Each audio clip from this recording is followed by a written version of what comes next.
Bonjour bien-aimés dans le Seigneur. Bonjour les bien-aimés du Seigneur. Aujourd'hui, je vais répondre à quelques questions qui m'ont été posées et à quelques remarques aussi qui m'ont été faites. Déjà, je tiens à remercier tous ceux qui m'encouragent dans ce que je fais, dans mon service au Seigneur. Je tiens à vous remercier parce que vos encouragements sont ma force. Vos encouragements sont une énergie nouvelle, une énergie renouvelée. C'est preuve que je n'œuvre pas en vain. L'apôtre Paul a dit, je crains d'avoir œuvré en vain. Et moi, je ne dirais pas ça. Bien-aimé dans le Seigneur. Vos encouragements sont une bénédiction pour moi. Sur ce, bien-aimé dans le Seigneur, une fois de plus, je t'exhorte à être un amoureux de la parole de Dieu, à avoir envie de te nourrir de la parole, de rentrer dans la parole et vérifier tout ce qui y est dit. Bien-aimé dans le Seigneur. Je disais donc que il y a des questions et des remarques qui m'ont été faites et posées. La première remarque, c'est l'un de nos frères qui dit qu'il est imprudent de prêcher la parole en conduisant et que, si je me souviens bien de ces mots, que ça n'honore pas le Seigneur. Bien-aimé dans le Seigneur, tout ce que je te dirai, c'est de te poser la question à savoir, est-ce que ce que je dis est vrai ou faux? D'accord? C'est ça le plus intéressant.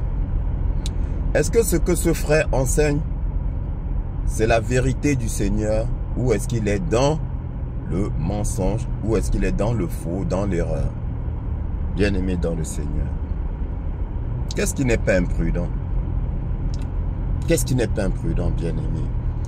Nous ne sommes pas maîtres de notre vie. Et quand l'Esprit m'inspire, je fais ce que j'ai à faire.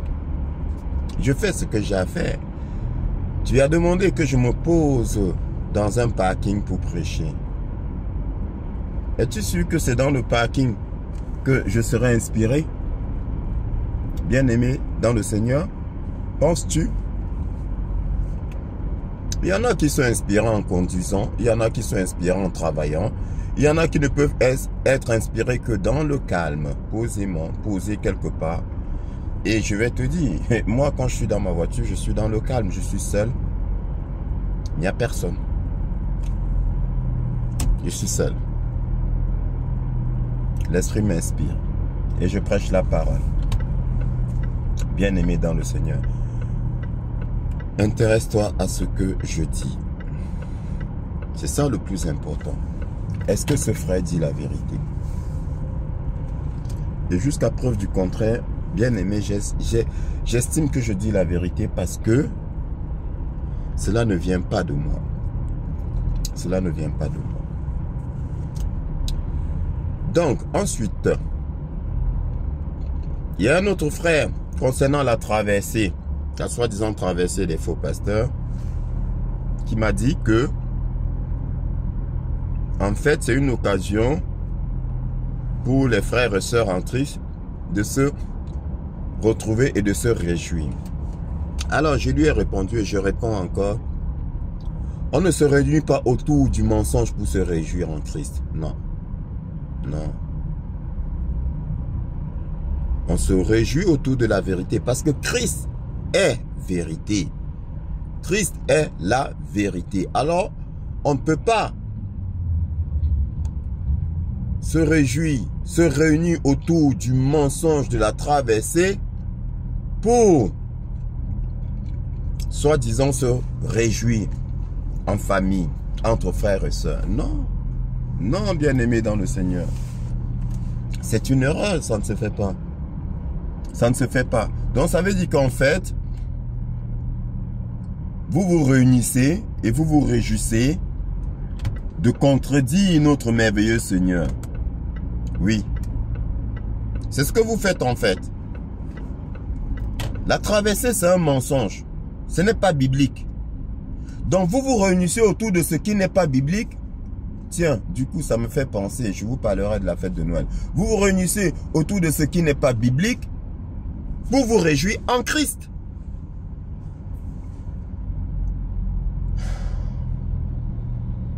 Bien-aimés dans le Seigneur, arrêtez. Je vous ai dit, ce n'est pas un jeu. Ce n'est pas un jeu. Ce que vous pensez, comment je vais dire ça, futile, ce que vous pensez sans gravité, est plus grave que vous ne puissiez le penser. Je vous répète, ceux qui consciemment ou inconsciemment sont contre la parole de Dieu sont des fils de la rébellion, des enfants de la perdition. Christ est vérité, bien-aimé dans le Seigneur. Christ est vérité. Oui. C'est un peu comme quand nous mentons et nous prenons le Seigneur à témoin. Ignorant que c'est une malédiction que nous attirons au-dessus de nos têtes. Ah ben oui, il y a des gens qui te mentent, ils te regardent droit dans les yeux et ils prennent le Seigneur à témoin. Même pas le ciel, hein, ils prennent le Seigneur à témoin. Bien-aimés, nous mentons tous, hein. Nous mentons tous. Mais je peux te promettre une chose, bien-aimé dans le Seigneur. Quand je sais que je suis en train de mentir là, au grand jamais je ne prendrai le Seigneur à témoin. Non. Je ne peux pas prendre ce risque-là, bien-aimé. Je ne peux pas prendre ce risque-là. Parce que je connais le Seigneur. Mais c'est ceux qui ne connaissent pas Dieu. Parce que comme on ne le voit pas, du coup on ne le craint pas. Voilà. Ils font partie de la catégorie des gens qui craignent plus les hommes que Dieu. Oui, parce que beaucoup craignent plus les hommes que Dieu. Parce qu'ils ne connaissent pas Dieu. Ils ne connaissent pas Dieu. Aussi simple que ça. Donc arrêtez. Arrêtez. Bien-aimés, là où il y a le Seigneur, il y a la vérité.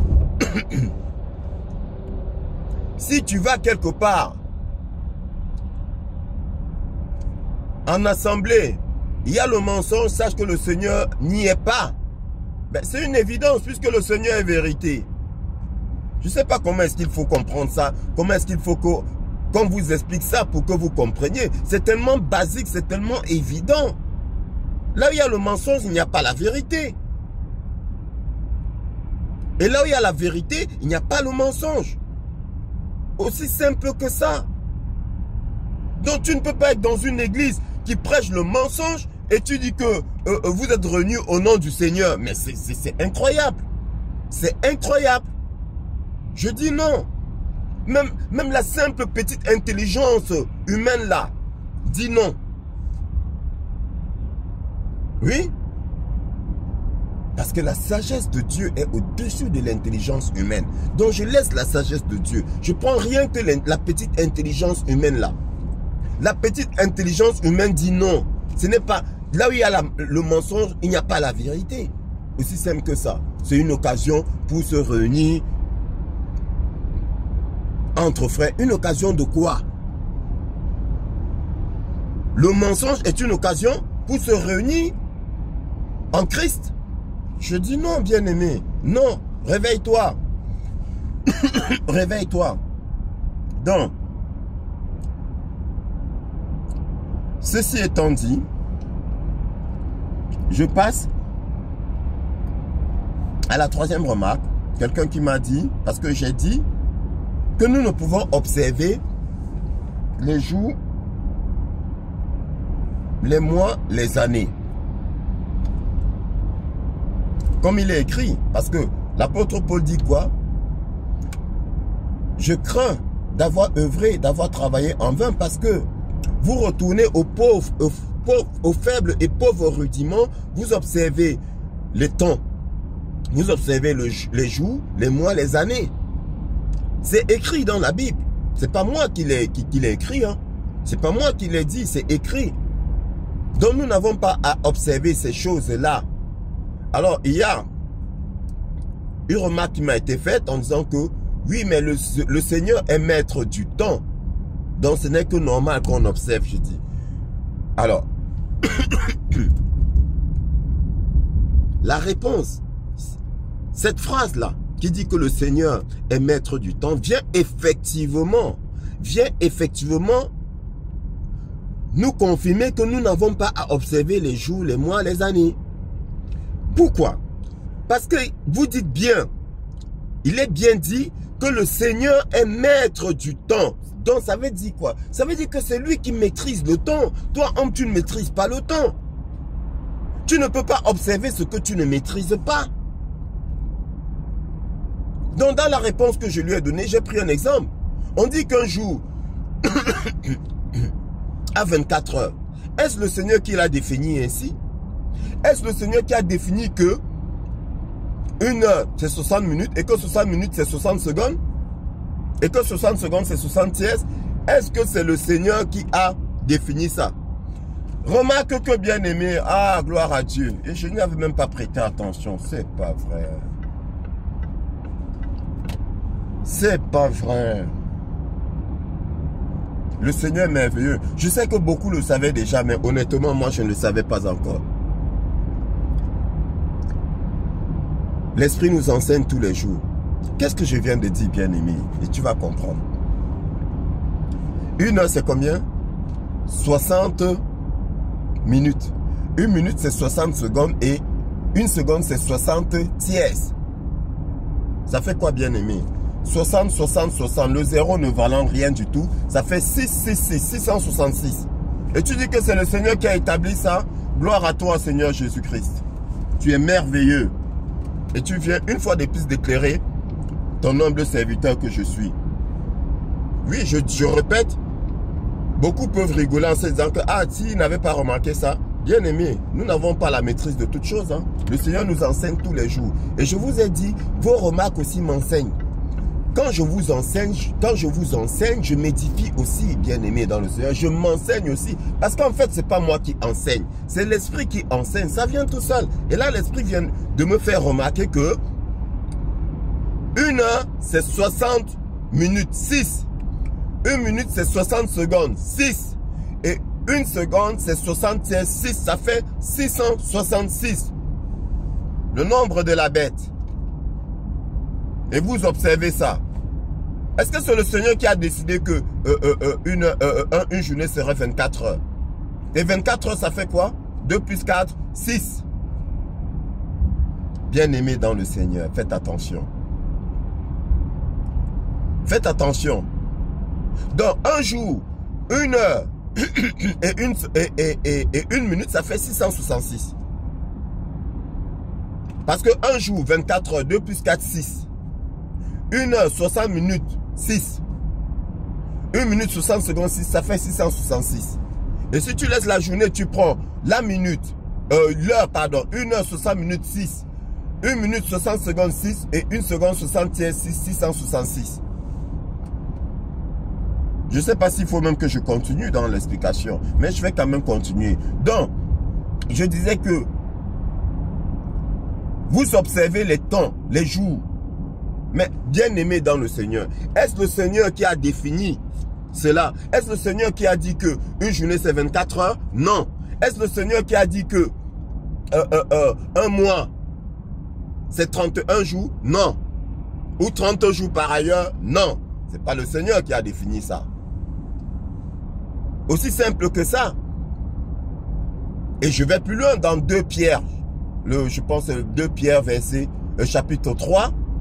Je pense au verset 8, si je ne me trompe, mais vous ferez vos recherches parce que je ne maîtrise pas la tabulation des versets, des chapitres des versets.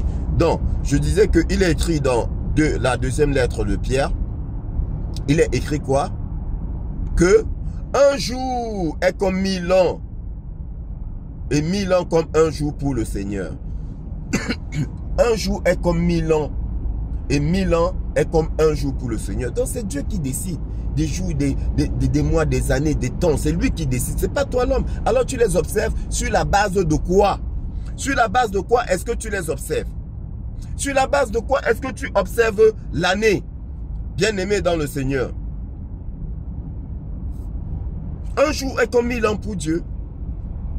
Alors quand tu fêtes une année là, quand tu fêtes ton anniversaire, tu es en train de fêter quoi? Un an? Ou 1000 ans? Ou 100 ans? Ou 1 million d'années? Vu qu'un jour est comme 1000 ans pour Dieu. Tu vois ce que je veux dire? J'espère que tu comprends. Dans tous les cas, les enfants du Seigneur comprendront. Parce que ça résonne dans leur esprit. Mais les autres ne comprendront pas. Quelles que soient les méthodes d'explication que je vais utiliser, ils ne comprendront pas. Donc nous n'avons pas à observer les temps, bien-aimés dans le Seigneur. Nous n'avons pas à les observer. Donc, il y a une personne qui m'a posé une question aussi, par rapport à l'un de mes enseignements, et qui m'a demandé, qui m'a dit que si son conjoint est dans une loge, qu'est-ce qu'elle fait? Je pense que je l'ai dit dans mes enseignements. N'en déplaise à certains. Dieu dit, si quelqu'un vient à toi et n'apporte pas cet évangile, ne le reçois pas dans ta maison. Ne déjeune pas avec lui. Ne t'attable pas avec lui. Ne lui ouvre pas ton toit. Ne lui dis même pas salut. Car en lui disant salut, tu participes à ses mauvaises œuvres. Bien-aimé dans le Seigneur, je vais te poser une question pour répondre à ta question. Si ton conjoint est dans une loge, est-ce qu'il sert Dieu? Là est la question. Si ton conjoint est dans une loge, quel Dieu est-ce qu'il sert? Le Seigneur Jésus-Christ ou un autre Dieu? Si nous nous en référons aux Écritures et si nous nous en référons à nos connaissances, aux inspirations divines, bien-aimé dans le Seigneur, celui-là ne sert plus le Seigneur. D'accord? Alors, il ne sert plus le Seigneur. Maintenant, vous allez me dire que il ne sert plus le Seigneur, mais vous êtes mariés. Sauf que, c'est quoi le mariage, bien-aimé dans le Seigneur? C'est quoi le mariage? Il faut maîtriser la définition du mariage. D'accord? Et quand tu maîtrises la définition du mariage, si tu prends le mariage dans le sens des hommes, qui dit mariage dit contrat de mariage, dans le sens des hommes. Parce que ce que vous appelez mariage là chez les hommes, en fait ce n'est autre qu'un contrat de mariage. C'est-à-dire quoi? L'officialisation de votre mariage. Quand vous allez à la mairie là, vous faites quoi? Vous officialisez votre mariage. Vous mettez sur papier le fait que vous êtes ensemble pour dire que vous êtes liés par quelque chose. Et cette chose-là, c'est quoi? Vous êtes liés par le mariage, vous êtes liés par le sexe. Ça, c'est pour les hommes. C'est pour après justifier... comment je vais dire? Les choses de la société, les choses des hommes. Voilà, au cas où l'un meurt, l'autre va hériter, blablabla. Mais bien aimé dans le Seigneur, en Christ, ça n'existe pas. C'est-à-dire que si, dans un couple chrétien, là, ces choses-là, ça n'existe pas. Parce que nous fonctionnons avec la foi. Si je suis marié là, bien aimé dans le Seigneur, si je suis marié dans le Seigneur, si c'est le Seigneur qui m'a uni à une personne, bien aimé dans le Seigneur, je n'ai aucune crainte à avoir. La personne commettra des erreurs comme tout le monde. Comme tout le monde, mais bien aimé dans le Seigneur, nous œuvrons pour l'intérêt de l'autre. Et parce que nous œuvrons pour l'intérêt de l'autre, le jour où je ne serai plus, l'autre n'aura pas de problème. Ou le jour où l'autre ne sera plus, moi, je n'aurai pas de problème. Le Seigneur prend soin de nous. Nous n'avons pas besoin d'un compte. d'un quelconque papier pour justifier quoi que ce soit. Ça, c'est les choses des hommes. Bon, ok, nous sommes dans la société des hommes. Libre à tout un chacun de respecter cela. Libre à tout un chacun. Mais ça ne vient pas de Dieu. Ça ne vient pas de Dieu. D'accord? Les gens me diront que oui, les temps ont changé. Les temps ont changé, mais les Écritures, je réponds encore et toujours, les Écritures n'ont pas changé. Bien aimé dans le Seigneur. Les Écritures n'ont pas changé. Là, je te prends un exemple. Dieu permet la polygamie, ok? D'accord, Dieu permet la polygamie. Maintenant, toi, homme, polygame, qui vit en France, est-ce que tu as un papier qui stipule ta polygamie? Non. Non, tu n'en as pas. Et tu ne peux pas en avoir. Parce qu'en France, la polygamie est interdite. Cette loi-là est avec Dieu ou contre Dieu? Cette loi-là est contre Dieu. Pourtant, en vérité, tu es polygame. Pourtant, en vérité, beaucoup de Français sont polygames. La plupart des Français sont polygames. La plupart des habitants de la France sont polygames. La plupart des hommes sur la terre sont polygames. Beaucoup ne le savent pas, mais c'est la vérité parce que vous ne connaissez pas la définition du mariage. La plupart des hommes sont polygames. Comme la plupart des femmes, malgré elles, je dis bien malgré elles, mes chers sœurs, ne vous en offusquez pas, mais c'est la vérité. La plupart des femmes, malgré elles, ce sont, comment je vais dire ça, se sont liguées à la prostitution, sans le savoir, parce que la femme n'a pas le droit d'avoir deux maris. Sans le savoir, parce que nous étions dans l'ignorance. Nous étions dans l'ignorance. Bien-aimés dans le Seigneur. Donc, faites attention. Donc, je reviens. Si ton homme... Là, je commence à avoir chaud. Il fait tellement froid dans ce pays. J'ai toujours dit le froid, c'est pas pour les noirs.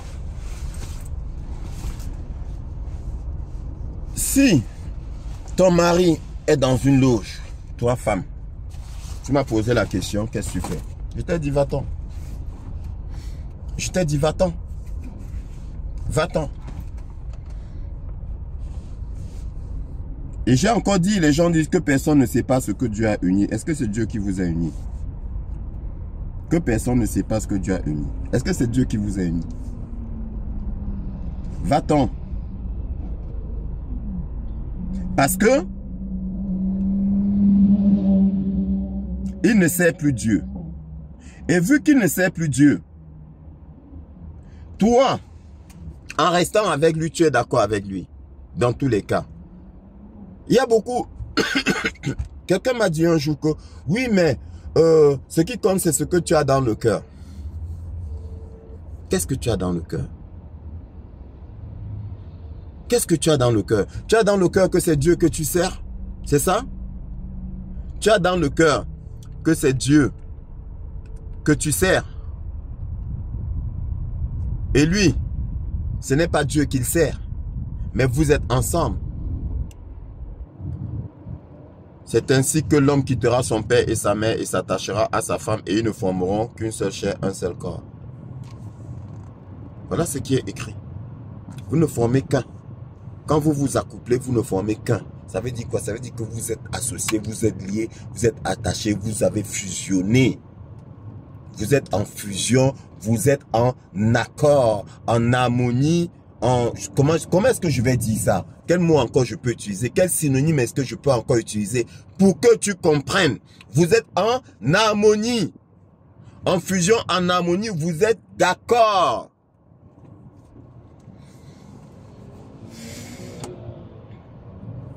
Malheureusement, c'est ça, bien-aimé dans le Seigneur. Malheureusement, c'est ça. Vous êtes d'accord? Quand tu vas avec un homme qui loue le démon, parce que ces gens-là, ils louent le démon. Quand tu vas, ne soyons pas hypocrites. Quand tu vas avec un homme qui loue le démon, bien-aimé dans le Seigneur, toi aussi, tu loues le démon. C'est-à-dire que tu sais très bien qu'il loue le démon. Mais prenons le cas du roi Salomon. Qu'est-ce qui a perdu le roi Salomon? Hein? Les gens disent que le roi Salomon, ce qu'il a perdu, c'était le fait qu'il soit polygame. Faux. Que le fait qu'il ait plusieurs femmes, faux. C'est Dieu qui lui a donné les femmes, qui lui donnait les femmes. Le roi Jacob, par exemple, qui lui donnait des femmes, c'est Dieu, non? J'ai mis dans ton sein les femmes de tes maîtres. Et s'il en était peu, j'en aurais rajouté. Si tu estimais que ce n'était pas assez, j'en aurais rajouté, dit le Seigneur. Ce qui a détruit le roi Salomon, c'est parce qu'il est parti avec des femmes associatives. Voilà le problème. C'est-à-dire qu'il s'est amouraché des femmes, il s'est amouraché aux femmes qui louaient d'autres dieux. C'est ça. Bien-aimé dans le Seigneur, si tu t'amouraches d'une femme qui loue d'autres dieux, bien-aimé, laisse-la. Si tu restes, toi aussi, tu seras en train de louer ces dieux-là. Voilà ce qui a détruit le roi Salomon. Bien-aimé dans le Seigneur. Il faut bien comprendre les Écritures. Il ne faut pas aller prendre de façon superficielle. Donc toi, femme, tu sais que ton mari est dans une loge. Qu'est-ce que tu fais là? Il loue le démon. En restant, tu valides. C'est comme ça. En restant, tu valides. Je vous ai dit que je vous ferai un témoignage. Mon esprit n'est pas encore assez disposé pour vous faire ce témoignage-là. Hier, je voulais le faire, mais c'était pas bon. Je vous le ferai. Donc, si ton mari est dans une loge, tu sais qu'il est dans une loge, tu sais qu'il loue le démon, tout ce qu'il obtient là vient du démon. Et toi, tu jouis de tout cela. Ça veut dire quoi? Ça veut dire que tu es attablé à la table, tu manges. Ça veut dire que tu manges à la table du diable. Donc tu es d'accord avec lui. Tu es d'accord avec le diable. Ah oui. Je n'ai pas dit que ce sera facile de partir. Je dis il n'y a rien sans sacrifice. Parce que comment ça se fait que tu te sois retrouvé avec quelqu'un qui loue le démon? Parce que tu as été imprudente, que tu le veux ou non, quelque part dans ton fonctionnement, tu as été imprudente. Oui. Il ne faut pas laisser les choses s'enraciner dans le temps. Bien-aimés, vous les femmes là, vous devez observer le fonctionnement de vos compagnons. D'où leur vient l'argent? D'où leur vient leur titre? D'où leur vient comment est-ce qu'ils font pour progresser? Et aucune femme ne va se justifier en disant que je ne savais pas. Ça veut dire quoi? Elle est négligente, elle est imprudente. Parce que, bien aimé, nous savons bien que il n'y a pas plus grand enquêteur que la femme. Il n'y a pas plus grand détective privé que la femme. Bien aimé dans le Seigneur. Nous le savons tous.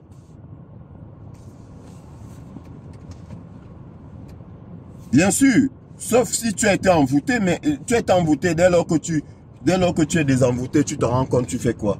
Qu'est-ce que tu fais encore là? Bah, si tu es envoûté et que tu te rends compte que tu as été envoûté, raison de plus pour t'en aller. Il t'a envoûté, comment je vais dire ça? Par gentillesse? Est-ce que c'est par gentillesse qu'on t'envoûte?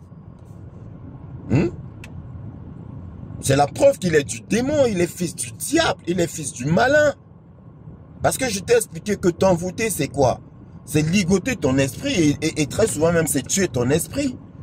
Et te faire rentrer dans une vie qui n'est pas la tienne. Oui, te faire vivre une vie qui n'est pas la tienne. C'est ça t'envoûter. Et te violer parce que il n'a pas ton consentement éclairé, volontaire. C'est un violeur. Donc dès lors que tu constates, tu dis quoi? Qu'il est fils de Dieu? Ou encore comme beaucoup parmi vous disent qu'il a fait par amour. N'importe quoi par amour, Seigneur, c'est pas possible. Arrêtez de dire qu'il a fait par amour. Quel amour? L'amour est-il malsain? L'amour est-il malsain?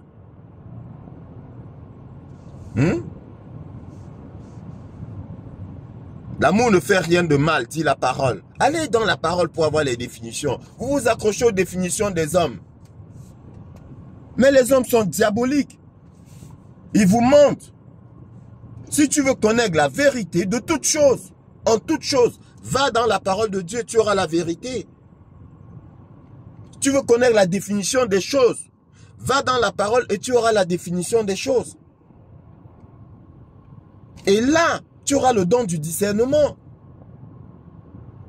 Pourquoi est-ce que je suis capable de dire que ça c'est vrai, ça c'est pas vrai? C'est pas parce que je suis très intelligent, non. C'est parce que je connais ce qui est écrit par rapport à ces choses-là. Je sais ce qui est dit de l'amour. Donc je peux te dire que non, on ne peut pas t'envoûter par amour. On ne peut pas t'entraîner dans le mal par amour. Quelqu'un qui est dans le mal, qui loue un autre Dieu, pourquoi est-ce qu'il t'entraîne là-dedans? Par amour? Non, c'est pas intérêt. Ce n'est pas par amour, c'est pas intérêt. Oh, la Bible dit quoi? L'amour ne cherche point son propre intérêt. Il sait que c'est mauvais, il t'entraîne là-dedans. S'il ne cherche pas son propre intérêt, ça veut dire quoi? Ça veut dire qu'il cherche ton intérêt parce qu'il t'aime, n'est-ce pas? Donc il cherche ton bonheur. Et il t'entraîne dans le mal pour ton bonheur, n'importe quoi. Bien-aimé dans le Seigneur, c'est n'importe quoi. Attends, même un enfant de 6 ans peut comprendre aisément ces choses-là. Il peut comprendre aisément ces choses-là. C'est l'intérêt des choses matérielles qui nous paie. Oui. Donc arrêtez ça. Tu as été imprudente. Pour te retrouver avec un sectaire, tu as été imprudente. Ou encore, tes parents ont commis des actes qui ont ouvert la porte et que tu te retrouves maintenant dans... Mais dès lors que tu t'en rends compte que tu es dans la merde, tu restes dans la merde. Ou tu sors de la merde et tu te laves. Quand tu tombes dans la merde, est-ce que tu restes dedans? Quand tu tombes dans la merde, tu es sale et tu sens mauvais. Qu'est-ce que tu fais? Tu vas te laver, tu changes de vêtements. Bien aimé, tu sors de la merde. Tu enlèves les vêtements, tu les jettes, tu te laves et tu te mets de nouveaux vêtements. Et c'est exactement la même chose que tu dois faire. Tu es dans la merde, tu sors de cette merde-là, tu te purifies. Tu changes de vêtements, tu changes de vie. Pas compliqué à comprendre. Difficile à faire, mais pas compliqué à comprendre. Mais dès lors que tu as compris, bien aimé dans le Seigneur, je te dis, c'est le Seigneur qui va t'aider. Le Seigneur va t'aider. C'est lui qui t'a montré que tu étais dans la merde. Pourquoi? Mais pour que tu sortes de là. Parce qu'il t'aime. S'il ne t'aime pas, il ne te montre pas, bien aimé. Si Dieu ne t'aime pas, il ne te montre pas que tu es dans la merde. Tu vas rester dans la merde toute ta vie.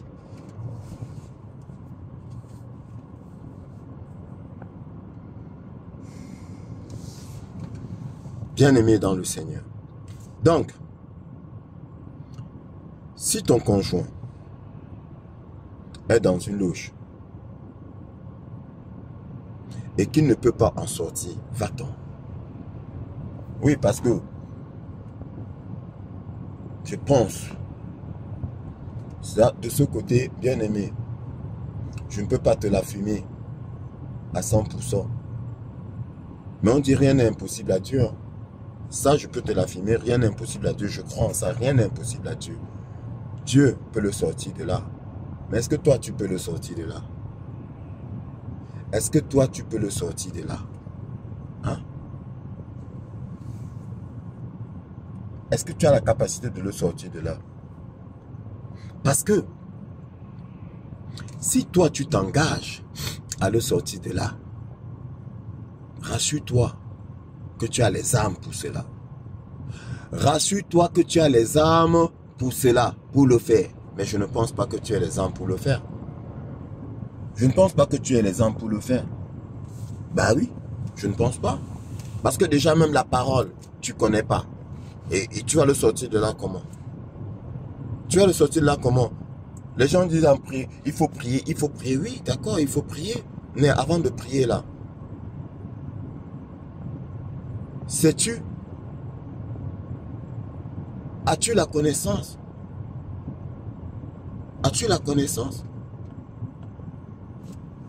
Parce qu'on dit que c'est l'esprit qui nous aide dans la prière. Mais l'esprit là, est-ce qu'il est éveillé en toi? Peut-être qu'il sommeille en toi.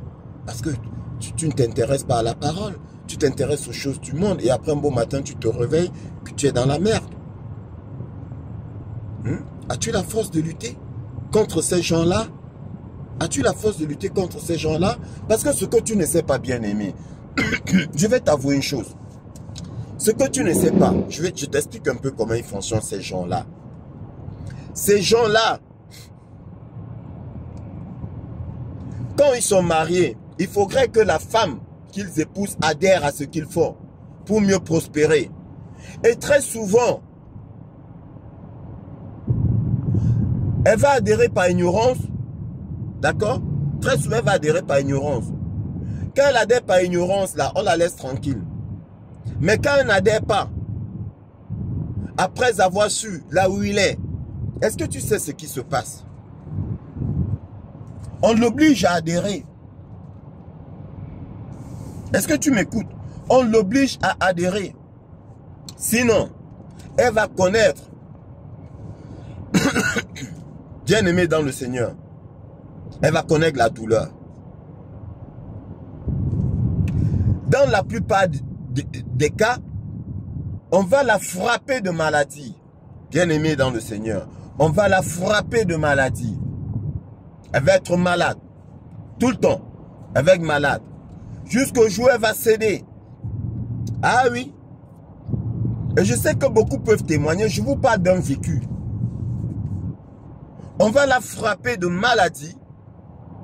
Entre autres. Hein, mais la plupart des cas, c'est ça. Elle ou ses enfants, on la frappe de maladie. On frappe ses enfants de maladie jusqu'à ce qu'elle cède. Tu me parles de quoi? Qu'elle aille voir des marabouts, je ne sais pas quoi, des féticheurs, ça ne donnera rien. Parce qu'ils sont tous complices. Ces gens-là sont plus puissants que les féticheurs, les marabouts. Le degré où ils se trouvent là, le marabout n'atteint pas ça. Vous me parlez de quoi? Parce qu'en plus, ils sont solidaires. Le marabout, très souvent, il est seul. Il négocie avec les esprits. Mais eux, ils sont nombreux. Et ils sont solidaires. Quand ils font leurs incantations, là, vous croyez que c'est en association. C'est en réunion. Ils sont très puissants. Donc, ils vont la frapper de maladie pour l'obliger, bien aimé dans le Seigneur, pour l'obliger à se soumettre. Et le jour, elle va se soumettre, là. Le jour, elle va accepter, là. Ils vont enlever la maladie d'elle. Elle va guérir. Elle va guérir. Ses enfants vont guérir. Vous pensez que c'est un jeu?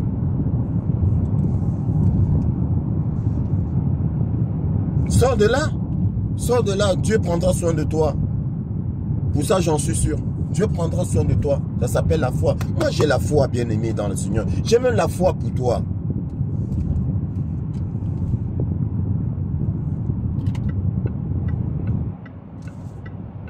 Il faut bien analyser les choses.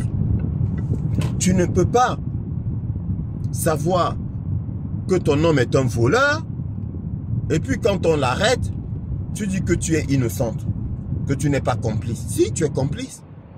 Tu es complice, tu savais qu'il est voleur. Si tu ne savais pas qu'il est voleur, tu auras un droit aux circonstances atténuantes. Voilà, le juge va estimer que oui, effectivement, il a manipulé, elle ne savait pas. Voilà, ton avocat va prouver que tu ne savais pas, effectivement. Et là, voilà.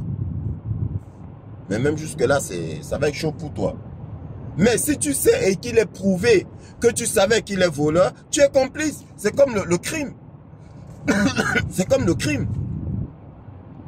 Si ton mari est assassin, est criminel, il a tué, et tu as vu, et tu as tué, tu as continué comme si de rien n'était à vivre avec lui là et tout. Et pire encore, on a condamné un innocent. Mais bien aimé, tu vas me dire quoi? Que oui, c'est mon mari. On est mariés. Ça ne marche pas comme ça. Malheureusement, non. On vous a beaucoup trompé. Ça ne marche pas comme ça. Tu es complice. Bien aimé, tu es complice. Est-ce que c'est moi qui le dis? C'est ce qui est établi. Tu es complice de meurtre. Et tu es condamnable. La société te condamne. Ah ben oui. Tu es condamnable. Bien-aimé dans le Seigneur. Donc, ça c'est un sujet qui ne va pas tarir. Je reviendrai là-dessus. Mais je crois pour aujourd'hui là, tu as assez retenu. Donc, en conclusion, va-t'en. Parce que je ne pense pas que tu as la force de lutter. Je ne pense pas. Que tu as la capacité de lutter. Je ne pense pas. Parce que c'est... Depuis quand est-ce qu'il est dedans? Qu'est-ce qu'il a déjà sémé? Et cette semence-là, qu'a-t-elle déjà produite? Tu vois, bien aimé. Parce qu'après, il faut déraciner tout ça, le mal là. Ça va être long. Ça va être long. Donc, est-ce que tu as la force de lutter contre eux pour arracher ton mari de leurs griffes? Et quand bien même tu vas l'arracher, bien aimé, je te dis, il va tout perdre. Ça, je te le dis, hein. Il va redevenir misérable. Mais ouvrez les yeux, il y en a beaucoup là-dehors. Là-dehors, vous entendez que il gagnait des millions, surtout dans le monde du sport, des footballeurs et autres. Tu vois quelqu'un, il gagnait des millions d'euros, du jour au lendemain, on te dit qu'il est ruiné. Mensonge! Mensonge, c'est parce que il n'a plus voulu coopérer avec eux, on lui a tout enlevé. Donc c'est pareil. Ton homme là, quand tu vas l'arracher des mains de ces gens-là, il va tout recommencer à zéro, il va tout perdre. Est-ce qu'il est prêt à ça? Et est-ce que toi-même tu es prêt à ça? Vous pensez que j'exagère? Bien aimé, je vous réponds avec beaucoup de tristesse que non. Je suis même gentil. Je suis même gentil. Donc bref, ceci étant dit, je t'ai dit que je parle de Noël, vite fait. Alors, bien aimé dans le Seigneur, la fête de Noël, pour être bref là-dessus, que tu comprennes. Les mots, la plupart des mots, surtout ceux qui ne viennent pas du Seigneur, parce que Noël, ça ne vient pas du Seigneur, c'est les hommes qui les ont composés. Alors, si tu décomposes Noël, il y a 2 syllabes, Noël. Noël. Tu divises, ça fait no. No en anglais. Et dans beaucoup de langues, ça signifie quoi? Ça signifie non. Pas de. C'est la négation. Elle, en hébreu, c'est Dieu. D'accord? Noël, pas de Dieu. Donc tu es en train de célébrer une fête qui stipule que Dieu n'existe pas. Qu'il n'y a pas de Dieu. Va faire tes recherches. Va faire tes recherches. Bien-aimé, va faire tes recherches. C'est une fête païenne. Nous aussi, nous étions dans l'ignorance. Je continue de le dire. Que le Seigneur me pardonne pour cette ignorance passée. Et je lui rends grâce de m'avoir sorti de cette ignorance-là. Bien-aimé dans le Seigneur. Tout est permis, mais tout n'est pas utile. Aujourd'hui, nous nous retrouvons là-dedans. Voilà. Nous nous retrouvons là-dedans parce que c'est des choses qui sont enracinées. On est tellement habitués qu'au final, nous-mêmes qui avons la foi, bien aimés dans le Seigneur, c'est un peu difficile pour nous de sortir totalement de ces choses. Pourquoi? Parce que nous sommes dans une société où tout autour de nous, la majorité fête. Donc du coup, quand toi tu vas aller à gauche, on fait de Noël. Tu vas aller à droite, on fait de Noël. Dans ta propre famille, tout le monde est dans Noël, Noël, Noël, Noël, Noël, Noël. Et tu te retrouves à y participer sans t'en rendre compte. Veillez et priez. Soyez vigilants. Raison pour laquelle, bien aimé dans le Seigneur, quand il y a les fêtes de Noël là, je préfère travailler. Pour ne pas céder à la tentation, je préfère travailler. Je vais travailler. Je rentre comme tous les jours. Je mange et je bois mon verre de vin. C'est une fête païenne. Et elle est même pire que païenne. C'est une fête de la négation de Dieu. C'est une fête qui renie Dieu. Non elle, pas de Dieu. Pas de Dieu. C'est une fête qui dit que Dieu n'existe pas. C'est une fête à l'honneur du démon, à l'honneur du malin. Va faire tes recherches. Vous aimez dire qu'on exagère. Oui, c'est ce que vous savez faire. On exagère. Après, vous vous retrouvez dans la merde. Parce que vous avez fait allégeance à un mauvais Dieu. Vous vous retrouvez dans la merde. C'est une fête païenne. Une fête au cours de laquelle la femme va détester le mari ou bien les enfants vont détester le père parce que le père n'a pas donné l'argent des fêtes. Est-ce que cette fête, rien que de par cet exemple-là, vient de Dieu? Oui, beaucoup de couples se séparent à cause de ces fêtes-là. C'est un peu comme les anniversaires. Oui, où l'autre va te détester parce que tu as oublié sa date d'anniversaire.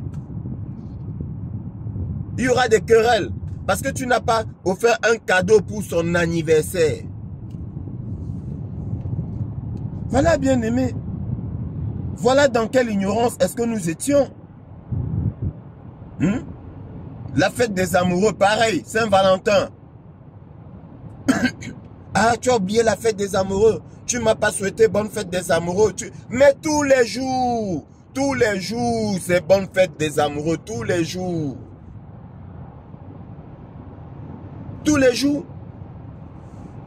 L'amour, c'est tous les jours. On n'attend pas un jour pour être amoureux. D'accord, bien-aimé? On n'attend pas un jour pour célébrer son anniversaire. Si tu veux, si cela doit être une célébration. Je dis tous les jours, pour moi, tous les jours, je rends grâce à Dieu. Tous les jours. Je n'attends pas un an pour rendre grâce à Dieu. Tous les jours. Donc, si tu fêtes ton anniversaire, il faut aussi fêter ton... Comment je vais dire ça? Ta minute verset, ton heure verset, ton jour verset, ta semaine verset, ton mois verset, si tu veux que je dise ça comme ça là. Il faut fêter tout ça. Tout ça c'est pour les païens. C'est on vous détourne, on vous manipule. Et on vous amène à être irrespectueux vis-à-vis du Seigneur. Parce que le diable, si le diable te dit renie ton Dieu là, renie Dieu, te le dit comme ça là, tu ne vas jamais le faire. Tu vas dire, ah non, moi jamais je ne vais pas renier Dieu. Alors qu'est-ce qu'il fait? Comme je te l'ai dit dans un enseignement, la plus grande manipulation du diable, c'est de t'amener subtilement à renier Dieu. Et nous renions Dieu dans les petites choses, sans le savoir. Sans le savoir tous les jours, dans les petites choses, nous renions Dieu. Voilà. Fêter Noël, c'est renier Dieu. C'est renier Dieu. Déjà même le jour est faux. Je dis le jour est faux. On dit que notre Seigneur Jésus-Christ est né.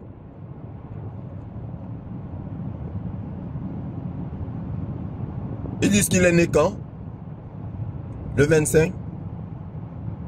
Le 25 décembre. Quand tu scrutes les Écritures, quand tu examines les Écritures, est-ce que Jésus est né le 25 décembre? Est-ce que Jésus est né le 25 décembre? Non, pas du tout. Jésus n'est pas né en hiver. Pas du tout.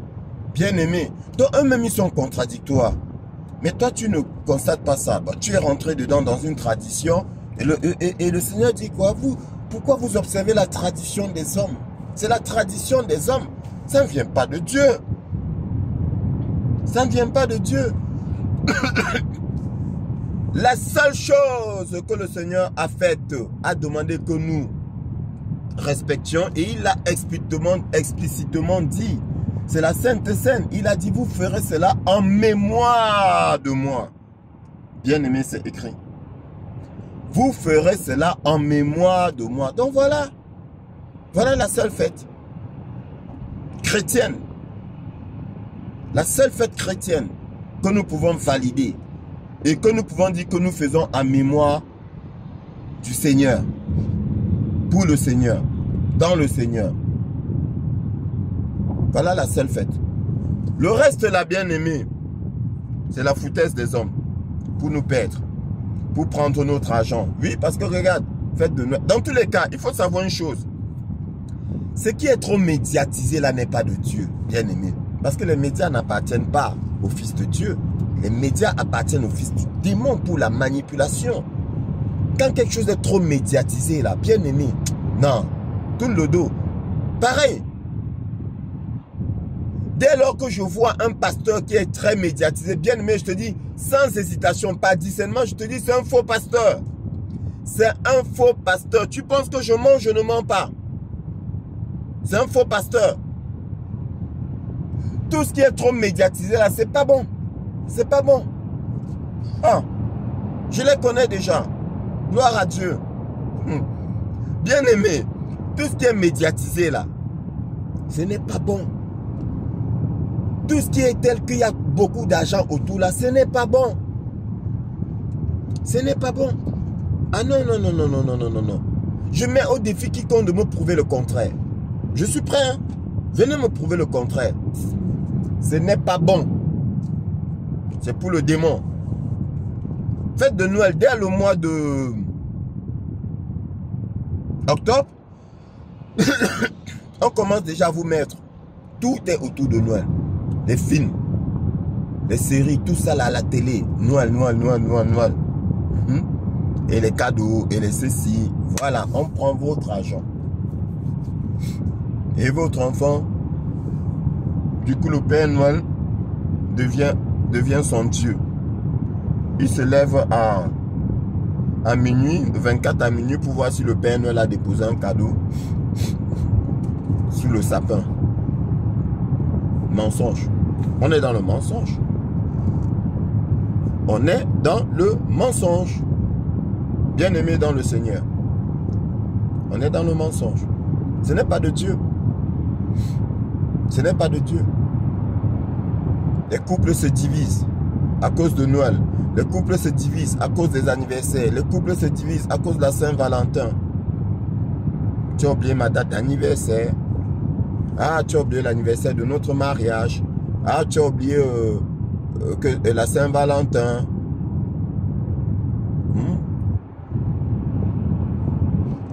Tout ça, c'est du diable. C'est du démon. Tout ce qui se passe là, c'est du démon.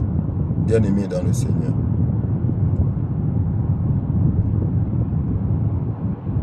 Sois un amoureux de la parole de Dieu. Et tu verras. Et n'aie pas peur. Beaucoup pensent que parce que nous sommes amoureux de la parole, parce que nous nous adonnons service à Dieu, que nous ne vivons plus, ou bien que nous ne vivons plus bien. Tout au contraire, bien-aimé dans le Seigneur. La réjouissance est immense, est énorme. Bien-aimé dans le Seigneur. Il n'y a pas que les choses du monde qui nous mettent en joie. Ce n'est pas possible. L'homme ne vivra pas de pain seulement. Bien-aimé dans le Seigneur, c'est une parole pleine de vérité. C'est une parole pleine de vérité, bien-aimé. C'est la liberté au bout. Une liberté que tu ne peux pas imaginer. Comme on dit chez nous, une liberté sucrée. Bien-aimé. Oui. Une liberté sucrée. Celui qui a coutume de sortir d'aller dans les fêtes mondaines, restaurant, cinéma, quand il te voit, toi qui ne sors pas, il dit, ta vie doit être ennuyeuse. Non, c'est sa vie qui est ennuyeuse. Ma vie n'est pas ennuyeuse. Ma vie n'est pas ennuyeuse. Bien-aimé dans le Seigneur. Lui là, le jour où on va lui enlever ça, il va lui rester quoi? Oui. Toi, femme qui passe ton temps dans des restaurants, des rencontres avec les amis, du boulot et tout ça là, tu mets de belles robes, tu te fais coquette, et tu vas, tu te réjouis, tu bois, tu danses, et tu rentres, tu dis que tu as une belle vie. Non, c'est pas une belle vie. Le jour où on t'enlève ça, tu fais quoi? Qu'est-ce que tu deviens? Le jour où il n'y aura plus tout ça, qu'est-ce que tu deviens? Il faudra que tu réapprennes à vivre. Il faudra que tu réapprennes à vivre. Nous, on n'a pas besoin de ça. On est comme le Seigneur. On n'a pas besoin de ça. Nous, on s'adapte. Bien-aimés, nous, on s'adapte. Je sais vivre dans l'abondance et je sais vivre dans le besoin. Que ce soit dans l'abondance ou dans le manque, bien-aimés, nous vivons. Et nous rendons grâce à Dieu. Alléluia. Gloire au Seigneur Jésus-Christ. C'est ça. Vous pensez qu'on a une vie en Dieu ou bien vous pensez que comme on est serviteur de Dieu, donc du coup, on ne peut plus vivre d'une certaine façon. Oui, on ne peut plus vivre d'une certaine façon, mais on vit d'une autre façon encore plus merveilleuse, encore plus joyeuse, encore plus heureuse. Bien-aimé dans le Seigneur. Je t'invite là-dedans et tu verras. Et tu verras que c'est un bonheur pas possible. C'est un bonheur pas possible. Est-ce que être au service du Seigneur nous empêche par exemple d'avoir des belles choses? Non, tout au contraire. Il a dit, cherchez premièrement le royaume des cieux, cherchez premièrement la parole de Dieu, cherchez premièrement votre Dieu et tout le reste là, il vous donnera. Donc ce n'est pas parce qu'on est au service de Dieu qu'on ne va pas avoir les belles choses de la terre, les belles choses du monde. On va les avoir, mais à la différence que nous ne sommes pas accrochés à ces choses-là. Tu vas voir un homme du monde, il a une belle voiture, tous les jours, il vérifie si on n'a pas rayé sa voiture, s'il n'y a pas une égratignure, et quand il y a une égratignure, il devient fou. Nous, on s'en fout. C'est nous-mêmes qui égratignons notre voiture. Ah ben oui. On dit, il faut faire attention. Il faut... Non, non, non, non, non. Ça, c'est les choses du monde. Si ma voiture se casse, le Seigneur va me donner une autre voiture. Ah, j'ai la foi. Hein. J'ai la foi. Donc, ce n'est pas parce que on va être amoureux de la parole qu'on va perdre une vie heureuse. Non, au contraire, on va gagner une vie heureuse. On va perdre les mauvaises choses. D'accord? Qui minaient notre vie. Mais on va gagner en abondance de joie. On va gagner en abondance de paix. On va gagner en abondance de santé physique, mentale, spirituelle. Bien-aimé dans le Seigneur. Voilà. Sois un amoureux de la parole de Dieu. Cherche le royaume des cieux et sa justice. Tu auras tout le reste. Et tu vas te réjouir tous les jours de la vie et tu n'observeras plus les jours, les mois, les années. Tu n'observeras plus le temps. Tu vivras sans penser, sans te soucier du lendemain. Sur ce, bien-aimé dans le Seigneur, n'hésite pas à mettre un like si tu as aimé. D'accord? À t'abonner si tu n'es pas abonné. Et surtout, à partager pour sortir tes frères et sœurs bien-aimés du Seigneur des griffes du malin. C'est très important. Et témoigne aussi. Parce que le témoignage aide beaucoup de gens bien-aimés. Beaucoup pensent que nous racontons des histoires, des fables de La Fontaine, des contes de Mamadou Koumba. Mais quand tu témoignes sur la base de ton vécu, beaucoup croient. Beaucoup croient. Nous avons vaincu le diable par le sang de Christ et par la parole de notre témoignage dans tous les sens du thème. Témoigner de notre vie, c'est témoigner de Christ. D'accord? C'est témoigner de Christ. C'est rendre grâce au Seigneur, c'est louer le Seigneur. Témoigner, c'est louer le Seigneur. Et le diable s'enfuira loin de toi. Je te souhaite un bon week-end. Que le Seigneur continue, bien-aimé, à te couvrir de bénédictions. Sois béni.